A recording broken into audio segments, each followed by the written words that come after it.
रात के 1 बज रहे थे। मैं अपनी टैक्सी में बैठा ऊँघ रहा था। सोच रहा था 2 दिन से एक भी सवारी टैक्सी में नहीं बैठी, कहीं आज भी खाली हाथ घर ना जाना पड़े। यही सोच विचार दिमाग में चल रहा था कि अचानक एक आदमी तेजाई से भागता हुआ मेरी तरफ आया और बोला, अरे भाई साहब, एक इंसान को घर तक लेकर जाना है, क्या चलोगे? मैं तो तैयार था ही। मैं बोला, घर कितना दूर है? तो वो आदमी ने कहा, यहाँ से लगभग 10 किलोमीटर दूर गांव में। मैं बोला, ले तो चलूँगा, लेकिन किराया ज़्यादा लगेगा। तो वो आदमी बोला, अच्छा कितने रुपए? मैं बोला, 1000 रुपये। तो वो आदमी एकदम से मान गया। वो आदमी बोला, वो सामने हॉस्पिटल के गेट पर है। मैं टैक्सी लेकर जब वहाँ गया तो देखा वो जिंदा नहीं, एक मुर्दा था, मतलब लाश थी। मुझे तब समझ आया कि क्यों ये व्यक्ति 1000 रुपये के लिए मान गया, लेकिन मैंने उससे टैक्सी में लाश रखने को मना कर दिया। तो वो आदमी बोला, अरे भाई, इतनी रात को कोई भी वाहन नहीं है, तुम ही चलो, मैं तुम्हारे साथ चल तो रहा हूँ साथ में, तो डर कैसा? और मैं तुम्हें इतनी सी दूर के 1000 रुपये भी तो दे रहा हूँ। ये सुनकर मैंने सोचा, 2 दिन से खाली जेब लेकर घर गया हूँ, चल आज चलने में दिक्कत भी क्या है, और डर कैसा, वो आदमी भी तो साथ है।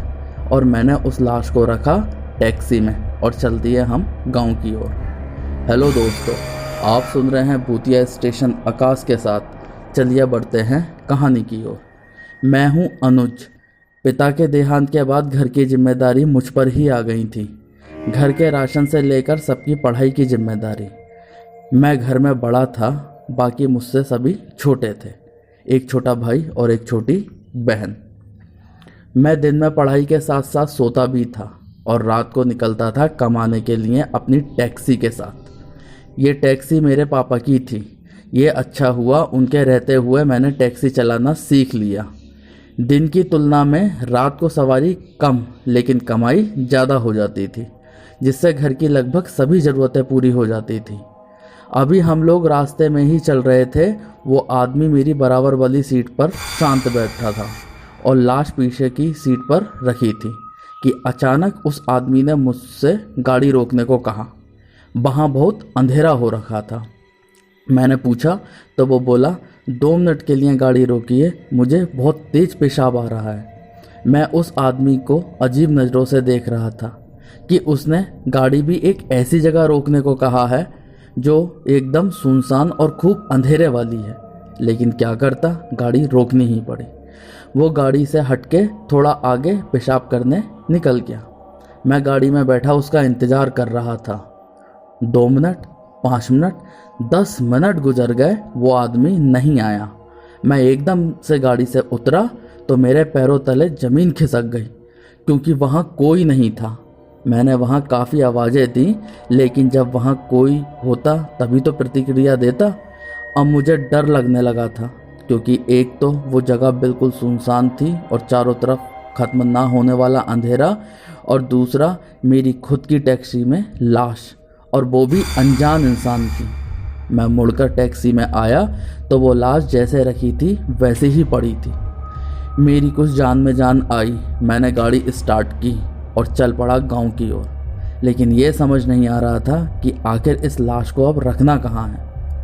यही सोचता हुआ मैं टैक्सी चला रहा था कि रास्ते में एक शमशान पड़ा। मैंने एकदम टैक्सी रोकी और बिना सोचे समझे लाश को टैक्सी से निकाला और शमशान के गेट पर रख दिया।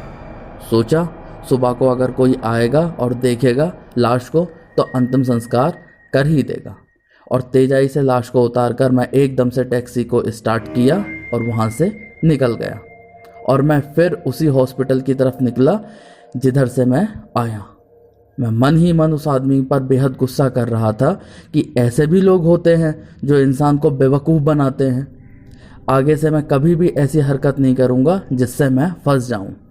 यही सोच विचार में गुम मैं टैक्सी चला रहा था कि अचानक मेरी नज़र शीशे पर गई तो देखा कि वो लाश फिर वहीं सीट पर बैठी पड़ी थी। मैं एकदम से हैरान परेशान हो गया, लेकिन डर तो उस समय बढ़ गया जब वो लाश ने अपने हाथ पैर चलाने शुरू किए।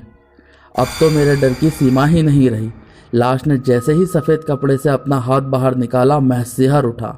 मैंने एकदम टैक्सी में ब्रेक लगाए और गेट खोलकर टैक्सी से बाहर हो गया। जिस जगह मैंने ब्रेक लगाए वो जगह बहुत ही भयानक थी, लेकिन उससे ज़्यादा भयानक थी वो लाश। खैर, ऊपर वाले को याद करके मैं टैक्सी से कुछ दूरी पर खड़ा होकर इंतज़ार कर रहा था कि वो लाश जैसे ही बाहर आएगी मैं दूसरी तरफ से टैक्सी में बैठकर निकल जाऊंगा। और हुआ भी यही। लाश ने गेट खोला और जैसे ही बाहर आई मैं बिना देर किए टैक्सी को स्टार्ट किया और तेज़ाई से निकल गया। लेकिन ये क्या, लाश तो फिर मेरी टैक्सी के पीछे की सीट पर बैठी हुई और मुझे भयानक आंखों से देख रही थी। मेरी समझ में अब कुछ नहीं आ रहा था। मैं फिर टैक्सी रोकने की कोशिश की, लेकिन ब्रेक ही नहीं लग रहे थे। मैं समझ गया था कि ये शायद मेरी जान ही लेकर छोड़ेगी। टैक्सी की स्पीड बढ़ती चली जा रही थी और पीछे से उन जिंदा लाश के भयानक हाथ मेरी गर्दन की तरफ बढ़ रहे थे।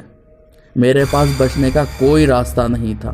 मरना तो उस दिन मेरा तय था, इसलिए मैंने स्टीयरिंग को घुमा ही दिया पूरा और कार तेजी से पेड़ से टकरा गई और मेरा सर बहुत तेजाई से स्टीयरिंग पर लगा और मैं चारों खाने चित।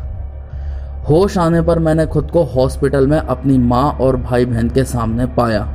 मेरे एक पैर में फ्रैक्चर और सर पर चोट लगी हुई थी।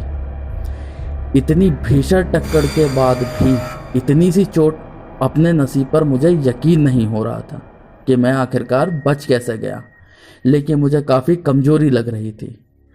फिर मुझे कुछ याद आया, रात की वो पूरी घटना जो मेरे साथ घटित हुई। अभी मैं ये सोच ही रहा था कि मैंने देखा सामने बेड पर वही जिंदा लाश मुझे बैठी देख रही थी।